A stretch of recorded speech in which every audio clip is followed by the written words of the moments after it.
Well, now we're ready to get this match started. We got our scoreboard in. David Bobby Horn will start off serving against Jake Bredenbeck. Horn is currently ranked number 4 on the World Racquetball Tour. Jake Bredenbeck is ranked number 6.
I'm joined now by Dave Sabaleski, aka Dave Sable, former professional racquetball player, now based out of Atlanta. Welcome, Dave. Welcome, everybody, to Racquetball in Atlanta this morning on the WRT Tour.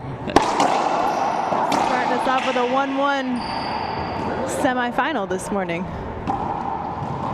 Yes, it's just getting started. I think the guys are going to need a little time to warm up. They know each other probably so well from playing a lot with each other, so there's nothing new probably they're going to see. It's just a matter of getting the body started. Right. Before noon. Yeah, you got to get into that first match too. I know they both have pretty good warm-up routines, but there's nothing like feeling each other out a little bit. Oh, yeah.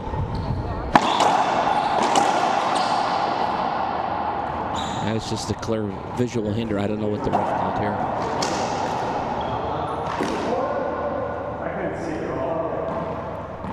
All right, looks like they'll replay. Yeah, I think that's a good call.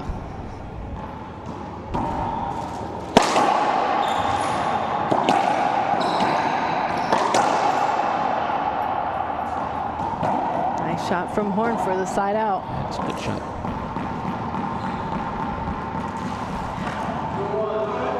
Two serving one.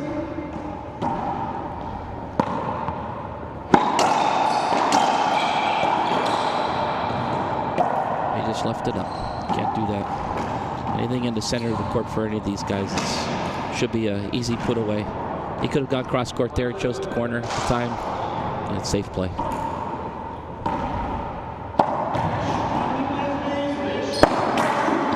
That's a good shot. A little short. You got to keep these guys so deep in the rear corner. It's like putting them in a closet, basically. Yeah. You know, if they have a couple inches of room to work with, they're going to go for it. And, you know, if you're executing well that day, it puts it very difficult because the margins are so slim. That's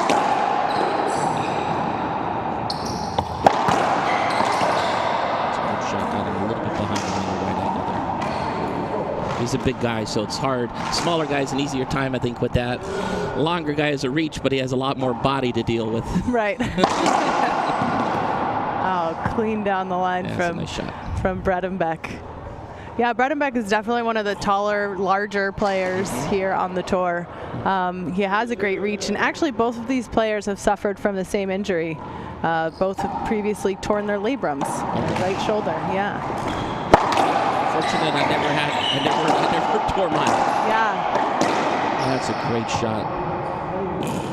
The difference between them is Bredenbeck didn't have to have surgery, so he just did this mid-2016. He took some time off and was playing lefty in order to kind of like keep himself, you know, still in the mindset, right, for racquetball. Horn, he had his surgery about 5 years ago, so there's always a difference, right, when you have surgery versus not, I'm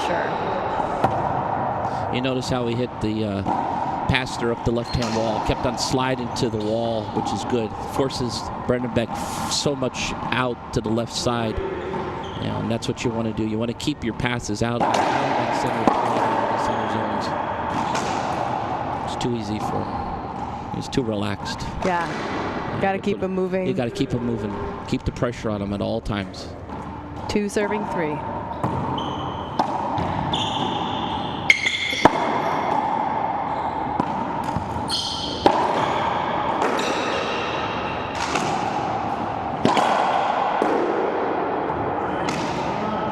No problem for Bobby. Handles that setup like a pro, huh? Yeah, it's a good shot up front. You know, got to set up for himself, and that's what you want to avoid. It's easy when the feet are set. Let's see how well they're doing when their feet are running.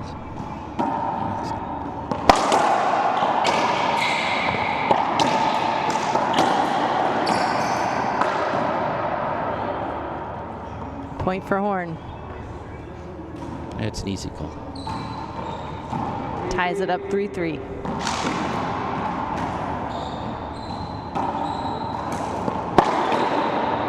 Shot. That's difficult. Makes it look easy. Yeah, he does. And that's that whole thing. When you get your execution in that rear zone going, then the play starts to heat up. Because what else are you going to give the guy? You know, he's so pressed in the back portion of the court. He's executing well. You got to come up with some goods yourself in order to just stay even sometimes. He's putting him back there again. Let's see. Paid the price. And that's where the consistency comes in. You know, it's a big factor.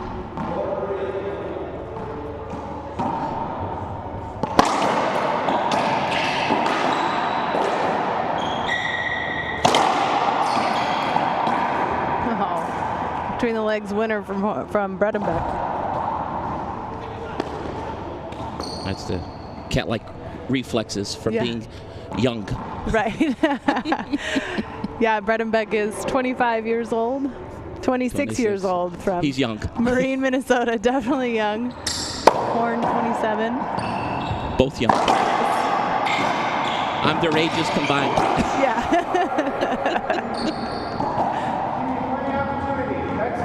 Yeah, and these guys are actually kind of representing the older players on the WRT. Well, that's nice. Yeah, coming up in our next match, we have a 19-year-old and a 20-year-old. Horn makes us feel old. Yeah. I'll include the crew. I'll be included in that. I can play in the seniors. That's That's a good shot. He got himself back, really set fast on that. You know, executable kill in a recourt. And it's interesting that they take less steps at the taller you are, and the shorter guys, you know, their feet are moving a lot faster. And so it kind of evens itself out.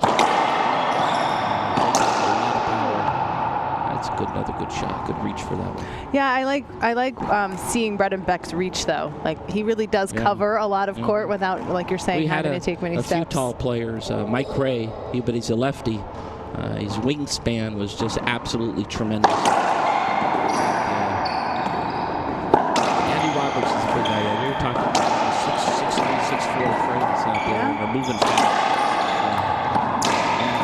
Actually, I think that Jake's hustle and determination on the court is absolutely phenomenal for his size. He moves exceptionally well for a big man. Agreed, yeah.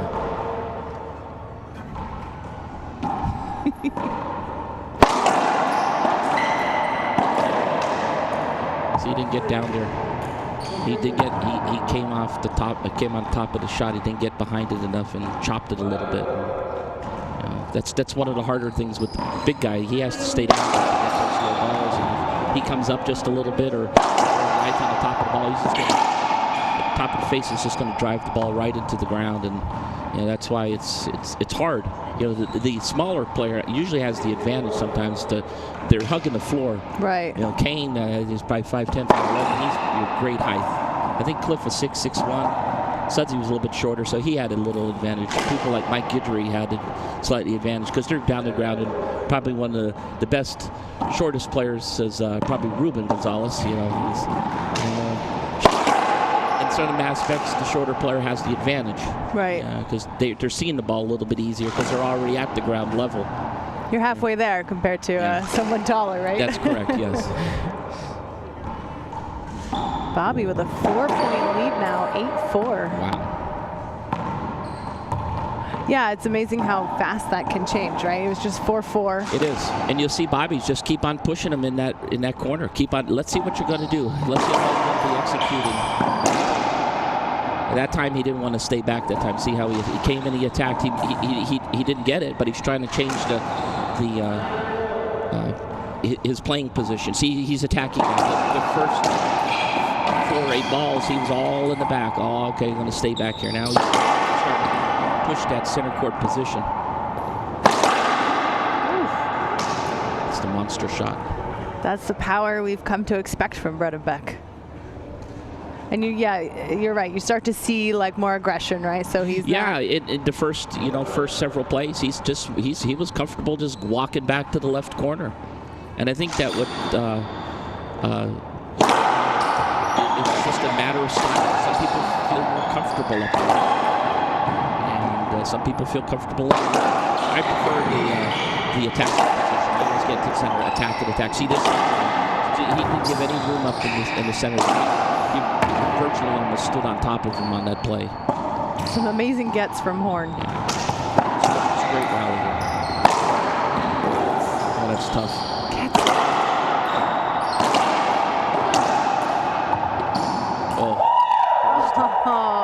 And that's Horn's bread and butter. He is such a defensive player, and it's like he really just had that kind of outlast Bredenbeck a little bit in that. I wish we could replay to the last get that Jake had there. I guarantee it probably came up off the ground a little bit. Maybe he was just a little bit tired in the rally. That was a long rally. If he stayed down, maybe he could have flicked it to the front wall. He tried to flick. I think he just missed it. Maybe he just came up off his feet a little bit. And that's where the smaller player has the advantage, just staying on the ground. They're always right behind the ball. The taller player, they got to get down there, and if they come up a little bit, they got to go back down. They're burning a lot of energy. Yeah.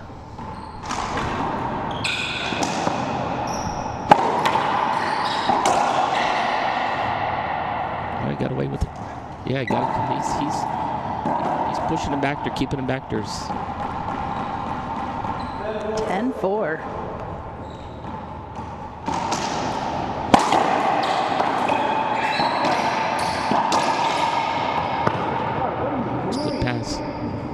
Doing the right thing. He's trying to attack, but he's missing his shots, and Horton's capitalizing on that. And so it looks like Jake's maybe just off a little bit today. And see where Jake is. Even though he made the shot, he's that ball came off the sidewall a little bit for him, but he's pushed so far deep in the court. And he's shooting the ball from 32, 35 feet. And, you want to be a little bit closer. You want to create those opportunities for you. Further in the court, percentages are much higher.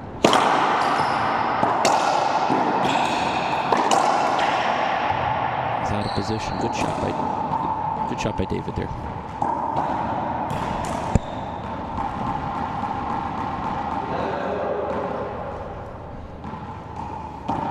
Here goes David. See, so he's in the rear corner. Got him go to he's in defensive mode.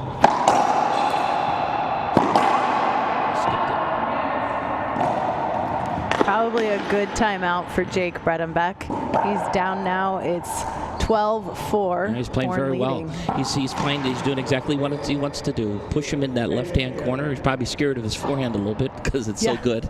So let's keep him defensive on the rear side of the court, and let's see how he does. And he's winning both. He's winning both sides. Whether he has him in the corner or whether Jake's coming up and Jake's just missing a couple of balls here and there, and so that gives the advantage. And these guys are so tight that if you look at the score here, it's 12-4, and just say Jake made four or five of those balls, and then it'd be a totally different. And he scored different pressure. If he was scoring, you take the 4 points off of David, then it's 8 points that David would have, and Jake would be if he scored on those opportunities. Now we're 8-all. It's a whole different match. So this is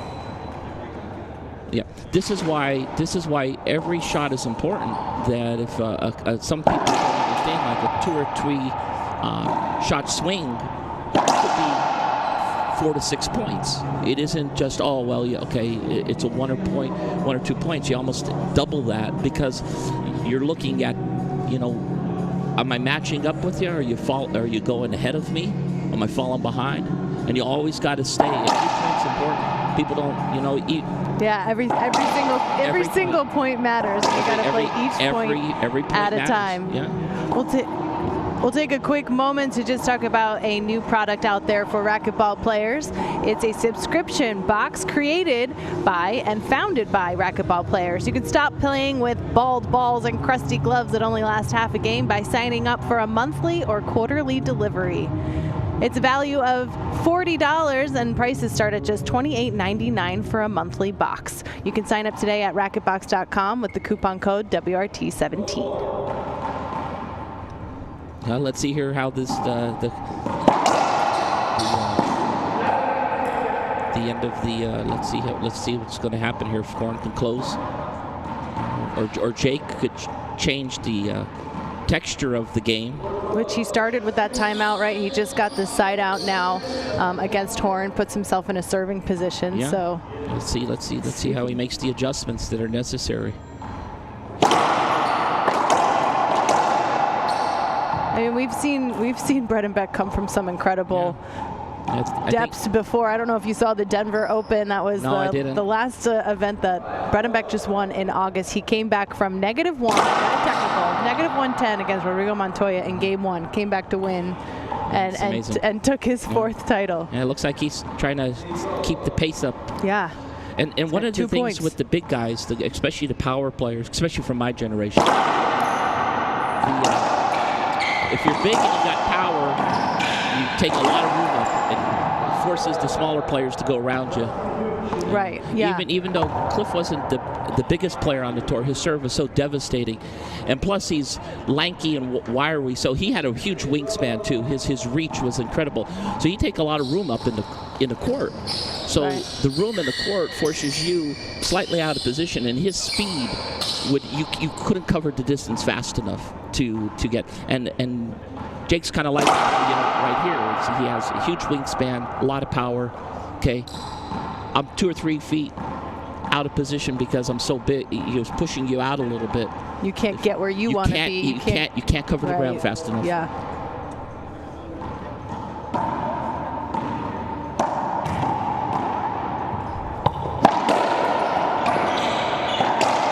Oh, to get back in the match, he just has to be more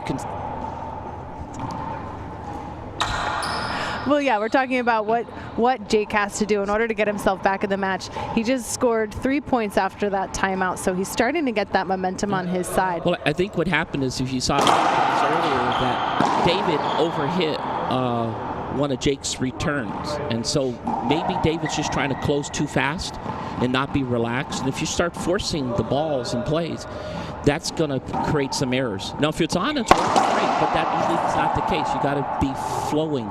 And if you get out of your rhythmic structure, then what's going to happen is that David's going to start pressing a little bit. He's not closing. He should just be patient, stay within himself. Otherwise, Jake's going to start coming back. And but he had a couple opportunities here. They both missed. David's a nice shot down the line there. So it comes to the psychological aspect. You have to feel comfortable within yourself.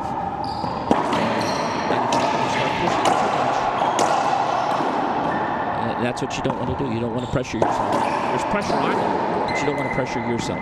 There's so many elements involved at this level. Yes. Oh, that's incredible. And they make it look easy. They make it look, right? Like, I go out there and I'm like, oh, I could do, who couldn't do that from 39 feet backhand? But it's really fun to watch. I hope everyone at home is enjoying. If you're enjoying the live streaming, please share on Facebook. That's one way you can help the WRT. See, there's a perfect opportunity. David had a good shot that he could have taken off the back wall. He left the ball up. Jake's there to, recover in the right rear corner there and just have a solid shot. So it's a serve, a missed opportunity by David, and Jake just really pounced on it. Well, it looks like Horn's going to take a timeout, see if he can, kind of break some of that and stay in the lead here. When we come back, Bredenbeck serving. It's 8-12. We'll be back in just a few moments with more of the Grace Warrior Atlanta Open.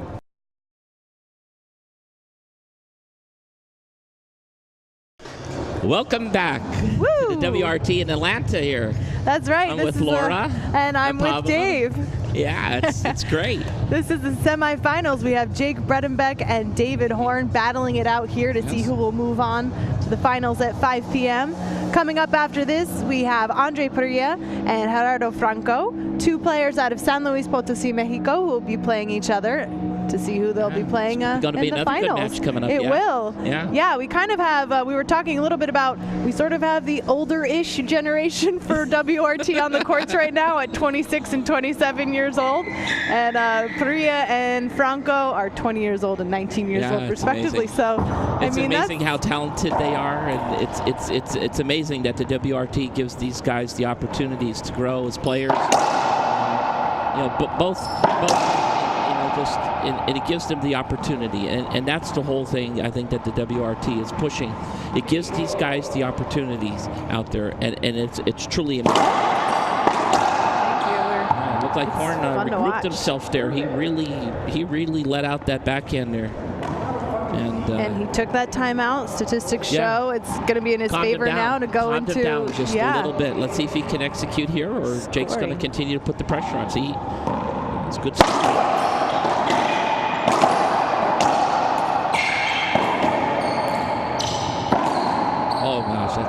That's a major error, especially at this point. You're 12-8, and the guy is getting a little bit hotter. And you could have just flowed through that shot a little bit. I think Jake here is just trying to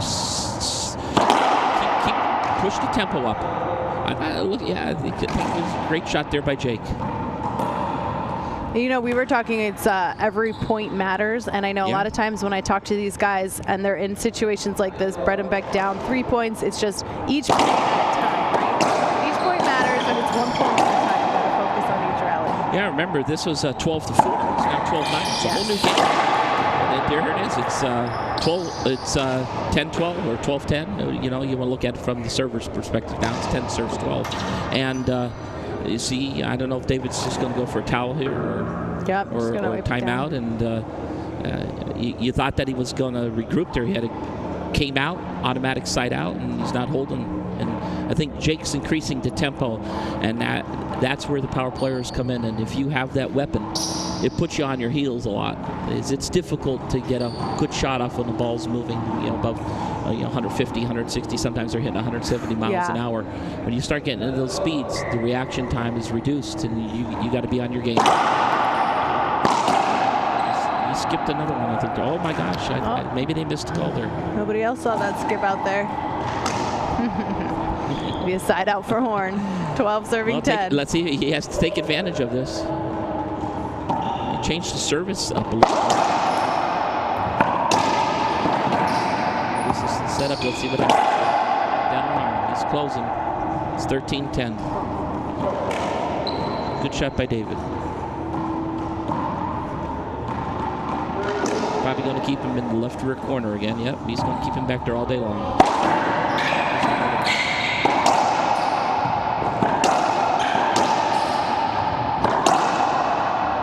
A couple of missed shots by Jake, a little inconsistent there. He's going to call timeout. Icing a little bit here. Yeah, he looks a little frustrated. If you're a consistent Jake Bredenbeck fan, then you know what he does with a little bit of frustration. So let's see what he shows us when we come back. Hopefully no broken rackets. Everybody stay safe. We'll be back with a quick commercial, so don't go anywhere. This is the WRT.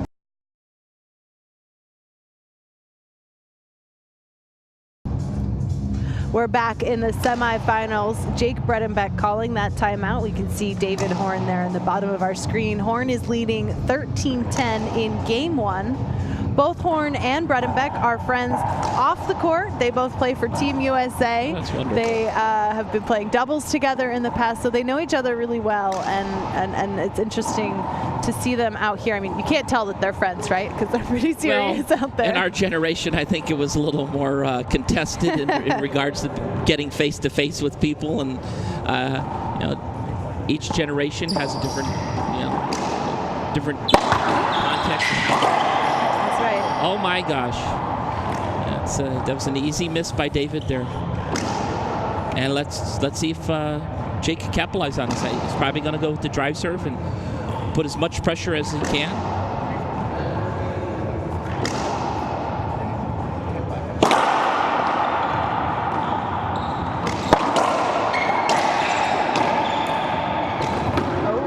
There's the big body there. You see how David had to go around Jake, and Jake knew he had that big body, and he just kind of stood there. Okay, you're going to go around me. I'm going to make you go around me, and that's the advantage that he has. It's a good play by him.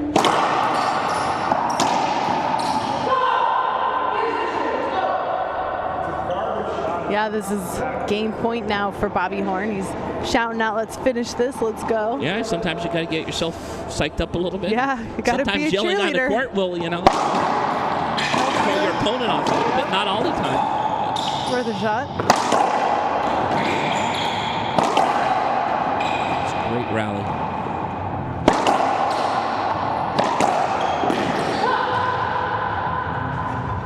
You notice where his cross-court shot went, drove him right to the sidewall, took him out of the center of the court there, and that's a nice shot by David. It's a good rally.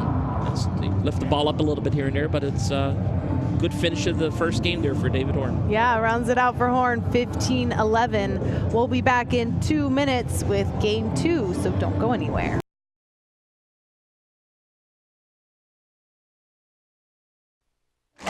We're back in the semifinals for Game 2 of the 2017 Grace Warrior Atlanta Open. I'm Laura McCormick with the World Racquetball Tour, and I'm joined by Dave Cebulski, a.k.a. Dave Sable.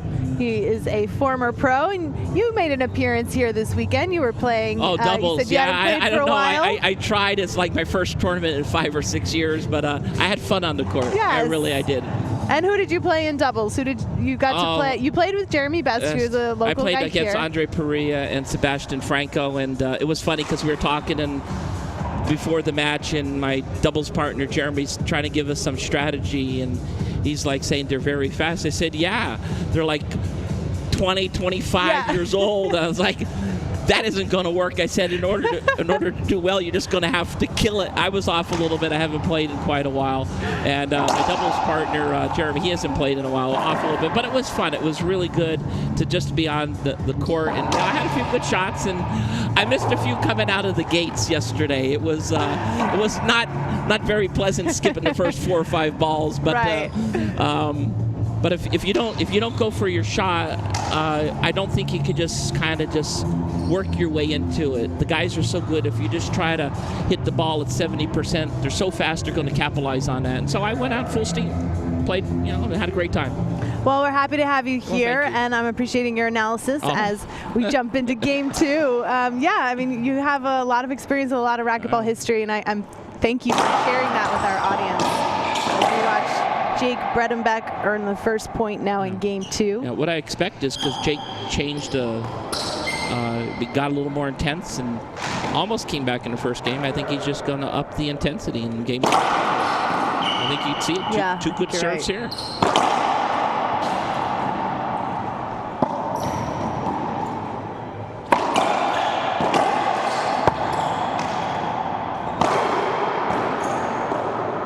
Wow, Horn kind of gets that, puts a little touch on it.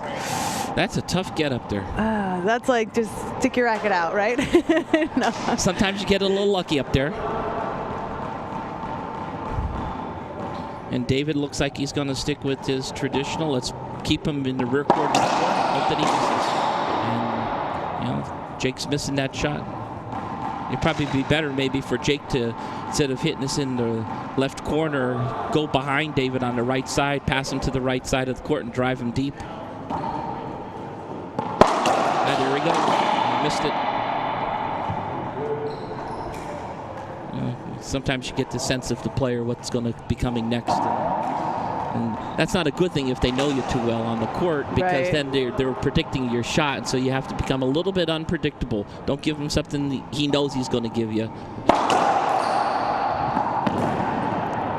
Yeah, and that's a tough element when you're, these guys have played against each other many times before. That's a difficult thing. I mean, just alone on the WRT, they've played 11 times. Bredenbeck with the winning record, 7-4, so And sometimes it just isn't being consistent at what you're doing. It's the unknown.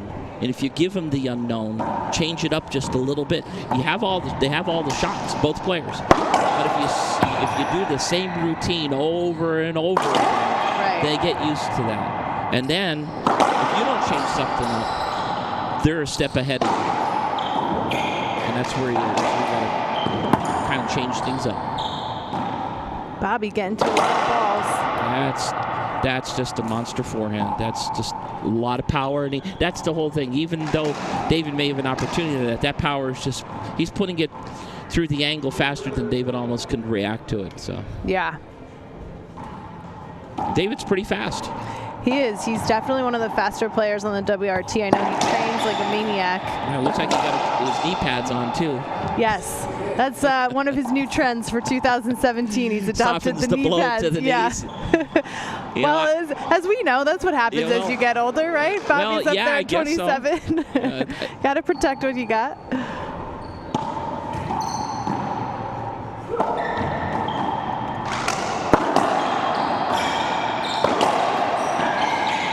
Jake's just leaving the ball up there in the center court for him, and David just taking advantage of it. It isn't like there's a lot of pressure on David to do a lot with that ball. He's just in the center. And Jake really could have just pushed him to the left rear corner there and missed a shot.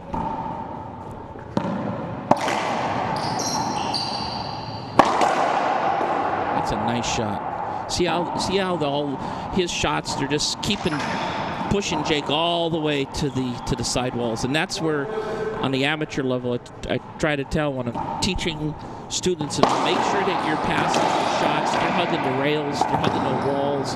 Get the guy out of the center. If he's in the center, see, like that shot Jake just missed.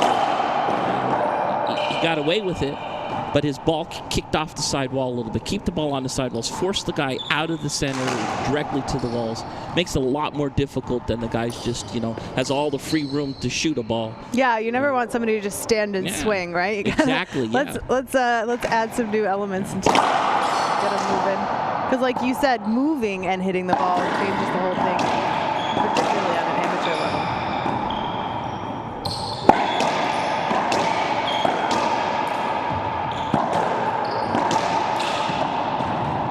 This is a very nice rally.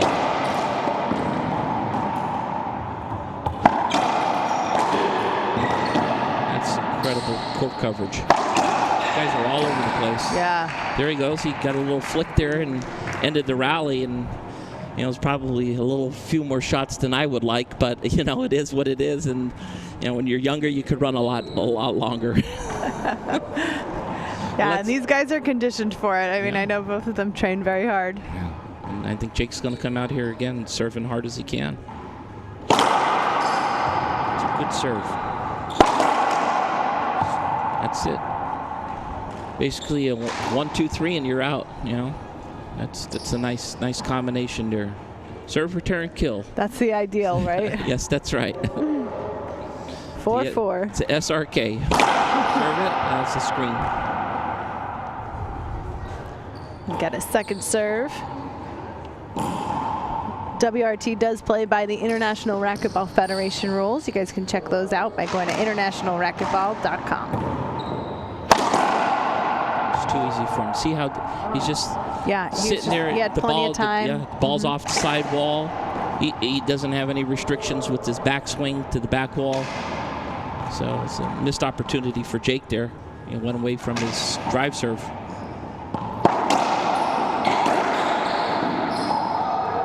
Seeing Jake's return there again is a weak return.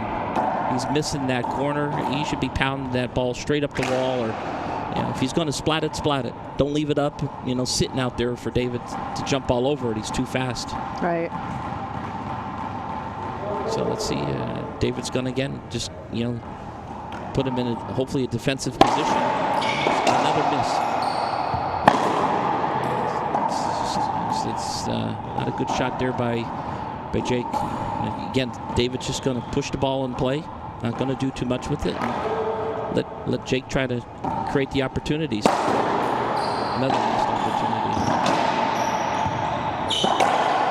He paid the price for it. Yeah. So he's missing. Jake on his service return is not very good right now. And he's going to either have to push David back with ceiling balls or just hit maybe solid pass or, a little bit more intensity on the return. Yeah, let's see what he can do in this timeout. We'll be back in just a moment. Oh, just kidding. It's just an equipment change. Just equipment change. I thought it seemed like a good time. They don't have to take a timeout for that. That's you're right, that's a they nice don't. thing. I thought it seemed like a good time for a timeout because he looked frustrated. He probably maybe the strings weren't broken, and maybe he just needed to get a free timeout here and save his timeouts. You never know. That's right. So that's why Bobby stayed on the court because it's just an equipment timeout, so Horn can't leave the court. Bredenbeck can go out and change his racket since that's. Yeah, but he still got the extra. He did, yeah. He got the extra He got time. that mental bit of a break, yeah. 6-4, Horn serving.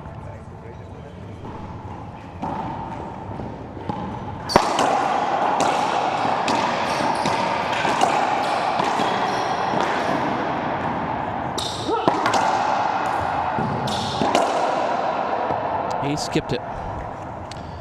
He's all set up for it. He got what he wanted and just didn't execute it.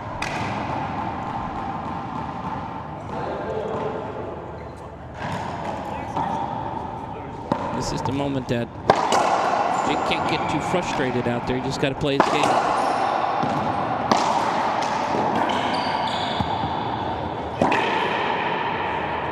And once again, David's playing excellent racquetball. A little counter punching. But sometimes that's difficult to play against, especially the guys in executing well that day. And Jake's return needs to improve here. And once again, we're at 8 serves 4. It's David's really controlling this match well. Good kill. Yeah, it's still looking pretty similar to game one, yes, especially in the score. Oh, I got a Harley Davidson rolling through the club. That's amazing. Our sponsor, first time for that. Julian Thayer from Grace Warrior Ministries, making quite an entrance here at Recreation ATL. Wow. Gotta love that aroma. It's 9-4, Horn serving.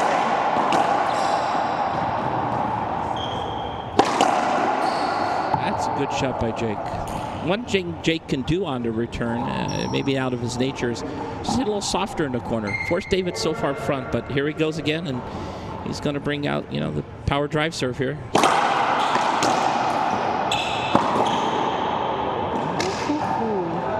Horn thinking it skipped, did not.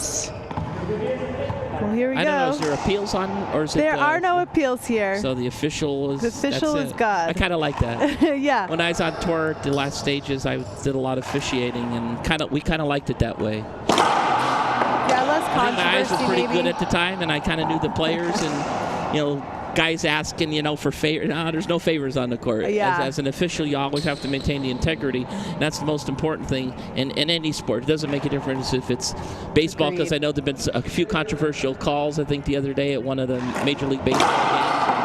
Got kind of heated on the field there with the officials, but most important thing in sport is the fairness of it. And without that, it's unfair to the players and also to the fans. Yeah, I agree. They may not like your call. You got to stick with it, though. I mean, exactly you're not right. there to be like, I've really. changed calls at times. I've missed a few, and I just try to immediately change it. But I think I did a pretty good job at when I was doing that.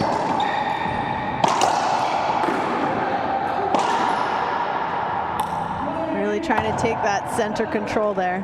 That's a big wingspan. I don't know if he was in the best position to get it. He just, okay, I'll put my racket on it and let's see what the official calls. And I got to go. I'm behind in rally. Okay, I'll reset. Okay, now, okay. I'm not behind. And once again, David's just, it's like killing a little time. It's killing a little time. It's also the slow kill here. It's just, he's just putting the ball in play, and it's a dangerous position, I think, to be in. Jason Menino, who's also former #1 player in racquetball, didn't have all the power, but his drive serve was, he had great angles on it and everything else. And very similar style. Just get the ball in play, and I'm going to do the rest in the rally by counter-punching. And Jason was absolutely incredible. His ability to kill the ball, both sides, were just excellent. great rally. See, that's an overhead ball by Jake. He could have easily just put that down the line. He overhit it a little bit, and the ball flew on him and off the back wall. And David's so fast, covered the court, and next thing you know, the play's over. It's another point for David, and here we are at 10-6. Yeah, this is a good position for Horn, winning game 1, 15-11. I know he's been fighting really hard. He wants to get that third WRT title. He has 2 already. He won in May. Wait, let me check my notes. Yeah. He just won the Midwest Championship. That was in March of this year. He defeated Mario Mercado. Previous to that, he won the San Luis Open in 2015, winning his first title. So nice. He's a really consistent player, too. I mean, he's been in the top 5 for the last couple years, made it into the top 3 this year. When we go back, December marks my 40th year. It's great that they have these tournaments, and probably the best player to come out of the state of Pennsylvania was Dan Abramski. And I remember when I won the state racquetball championships there for the United States Racquetball Association. I saw Dan at the regionals, and Dan goes, Dave, congratulations on your state title, and I hope that this leads into you concentrating more on your racquetball, and it leads to other things. And granted, the fact that at that time he could have still played and we probably would have not beaten him, but it was just the absolute outright professionalism of Dan Abramski that he came and congratulated me in order that, okay, you got this title, continue to use it, continue to build your racquetball game, continue your career. And it's such a thoughtful thing from an absolutely incredible athlete. Yeah, we love that, and we love to have the WRT guys interacting with local people here and really able to connect with fans and connect with other players and help them come up in the game too. Yeah, and I think that's what the WRT it's like the underlying foundation that helps build racquetball. It's kind of like the minor leagues, but not really the minor leagues, because these guys are good enough to play on the IRT, and some of them do, and they're having good results. But this gives them the platform to continue to develop, and who knows what's going to happen. I mean, as the WRT grows, and there's been a change on the IRT tour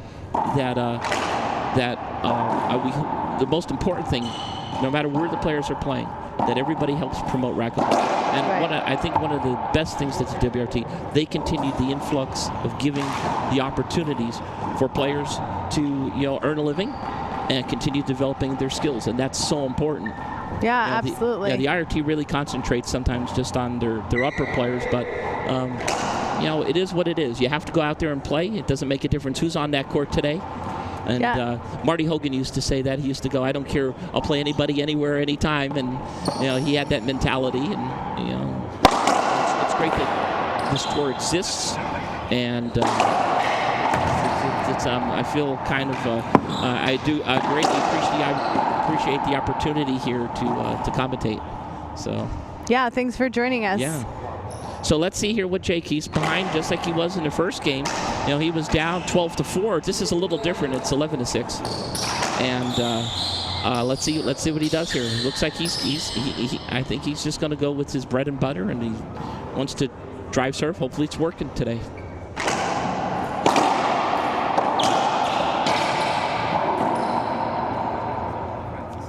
Exactly. Mixing it up. Change it up a little bit. And sometimes that's all that it's needed. Just a minor change.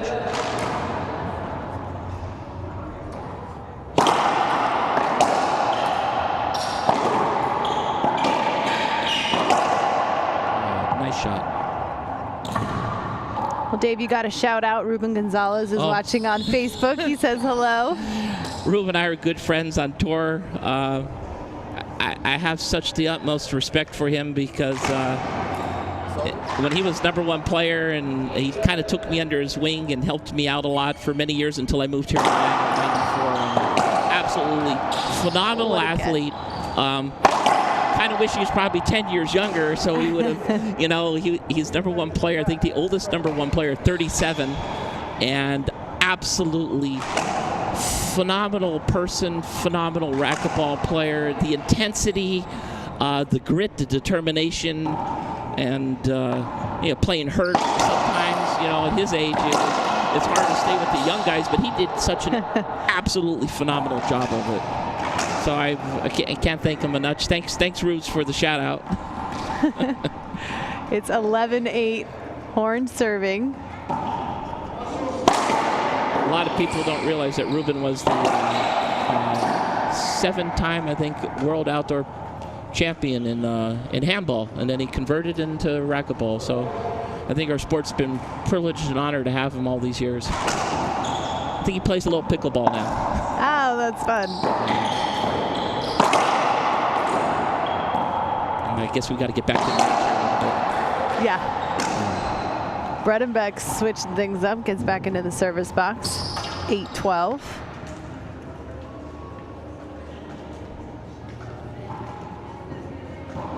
Looks like it says, it looks like Jake's just off a little bit. His service returns aren't as crisp. And, if you're a little tired, I don't know how his earlier matches were. If you're a little tired, he's a big body. You got to rotate that body in order to get that racket face around. And if he's slightly tired, those rotations become slower, and his stroke becomes delayed. And maybe that's why he's not hitting it so crisp in the corner. I mean, Bredenbeck did have a tough kind of draw to get here. His first round, he faced Fernando Rios from Cuenca, Ecuador. And that was a tough one because Rios was seated so low because he doesn't have points, but he's a really tough first round player. Bredenbeck won that 15-7, 15-10, and then he had to face another teammate from USA, Jose Diaz. He won that match in the quarters last night, 15-12, 15-12. That's a pretty tough match. It is tough.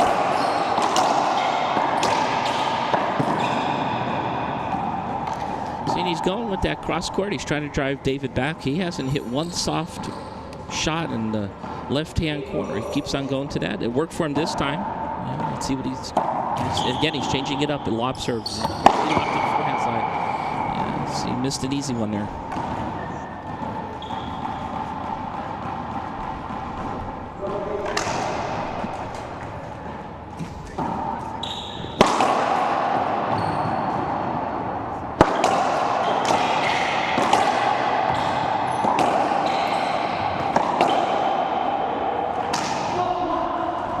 Looks like he's overhitting just a few balls.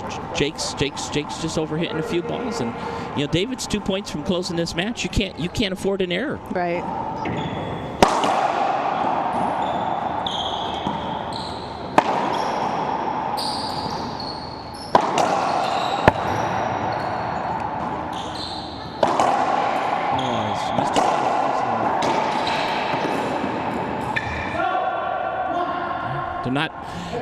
I think the guys are just playing too straight up and down, and I see that a lot of their shots to the corner are directly in the corner. I'd rather them bring the ball off the side wall more and splat the ball more.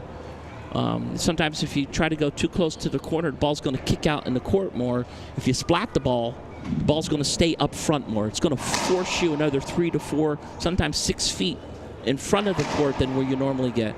And so I'd rather them splat the ball a little bit more. I think, and maybe it's just style choices that they have against each other. But I prefer to see them, go more for the splats, force the guy way up front. It's just a safe play is always go straight in the front wall or cross court because you always know you're making the front wall. Right. But, it comes down to personal choice, and, you're responsible for your choices out there. Point for Horn. Oh, and Bredenbeck sides him out. He did a hot dog shot there. Try to, it doesn't work. Not making the right choice, huh? Yes. David read that serve pretty well and jumped all over it. Second match point now for Horn.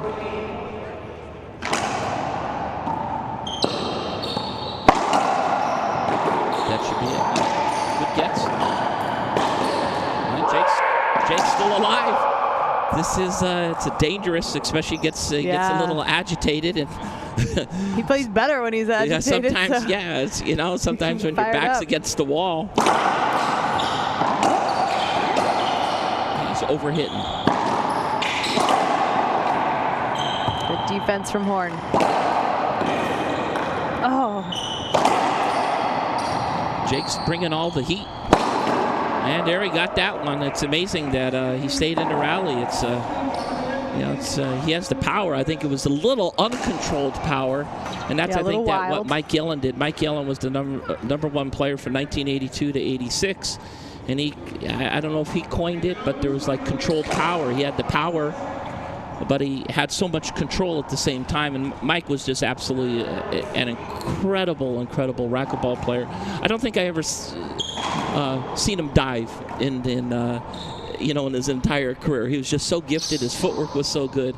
And Jake here was just using all the power, but not controlling it. And if you got it, you have to still control it, because if you leave the ball up, guys are so fast, they'll cover the court, and then you're going to feel yourself out of position. You set them up. So you have to use power wisely. And Jake got away, I think, a little bit in the rally with a few shots there. Yeah, I think that's a really strong point. One thing to have power, and use it too.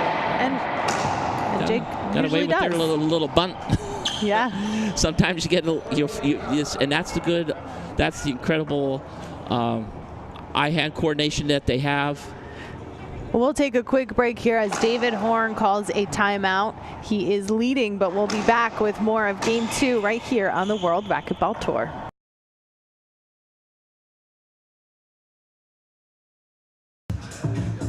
Well, racquetball fans, do you often find yourself playing with bald racquetballs and crusty old gloves because you haven't taken the time to reorder new products?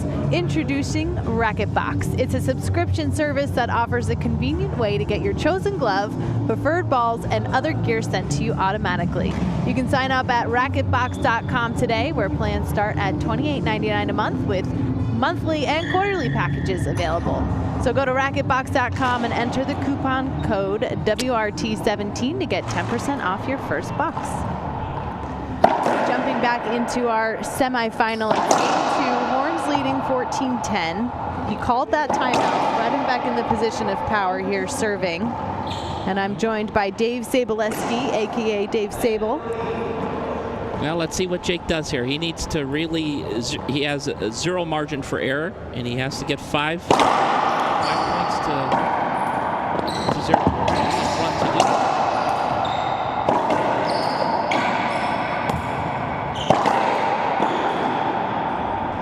Probably going to play that again. So these are this is the tough. This is where it gets really tough when you're behind. He has once again he doesn't have any room for an error. Yeah. And it's one thing if it's 12-10, you have the margins. You can miss 1 or 2. You can't miss 3 because you lose. This could be your last opportunity, right? He has to capitalize on everything, and he has to make sure that he's on. And this is where all that training comes down to.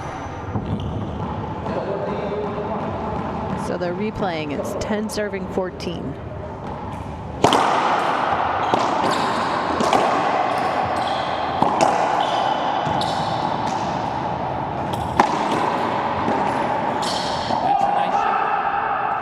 Got some corner balls in there, forced them all up front. He overpowered the ball that gave David an opportunity. David just didn't do anything with it. Of course, it's moving fast, so you gotta. It looks easier out here than on the court. It's easy for us to talk about it.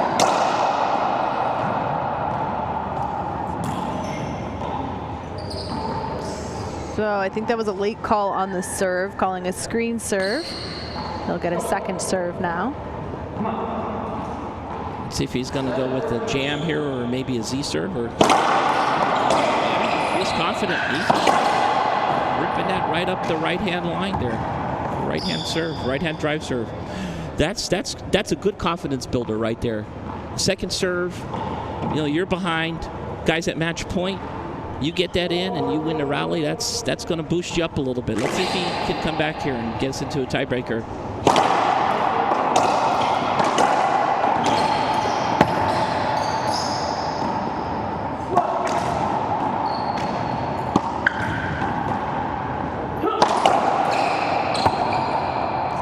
From Bredenbeck.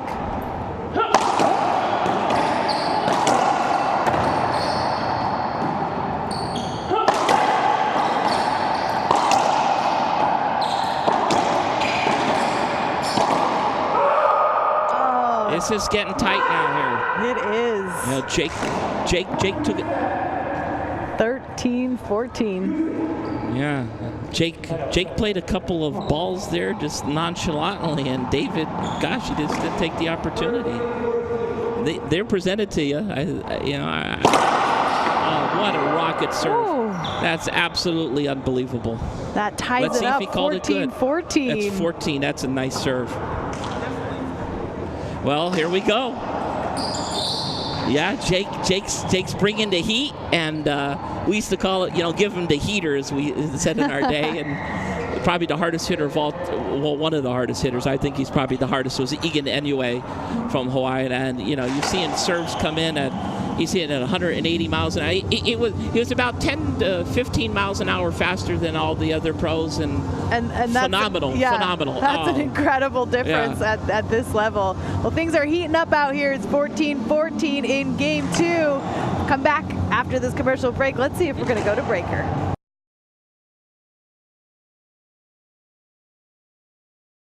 We're back in game 2 where Jake Bredenbeck has tied it up 14-14 against David Horn. Horn had 3 match point opportunities. Yes. Bredenbeck was down 10-14, and now he's brought it up to 14-14. Well, those last couple serves that Jake was serving, absolutely really, really good. And, Jake's probably, kicking himself a little bit that he wasn't that intense, but that's where you need to be. You need to keep that intensity. And I think that's where the top players of our sport, they kept that intensity all the time. Cliff's swing serve, once Cliff got that serve, moving, it was so difficult to pick up. He changed direction, angle, and the blistering speed, the consistency. Let's see what Jake does here. Oh, here's the setup for, he missed it. Unbelievable. Unbelievable. It's a nice serve, too. Would have taken him into the tiebreaker. Here we are at it's a match point now, as opposed to having your 3-minute intermission, and if we'll call it an intermission, you're right for a tiebreaker. So, yeah, timeout from Bredenbeck. 14-14. Horn will step back into the box with his 4th opportunity to close out the match and send himself through to the finals. And we have another semifinal coming up after this. Defending champion and the #1 seed this weekend, Andre Pria, will take on Gerardo Franco, 2 young players out of San Luis Potosi, Mexico. So we hope y'all stick around for that. We'll find out who'll go to the finals, which is actually going to be live tonight at 5 p.m. Nice. Yeah, it'll be nice. If you like me back, I could be here. Yeah, we'd love you back. You're officially invited. Oh, thank you. This is going to be very interesting. Here, your adrenaline's pumping. You want to close out. You don't want to go off your game plan, per se. And Jake knows he can't make an error. David has the luxury here.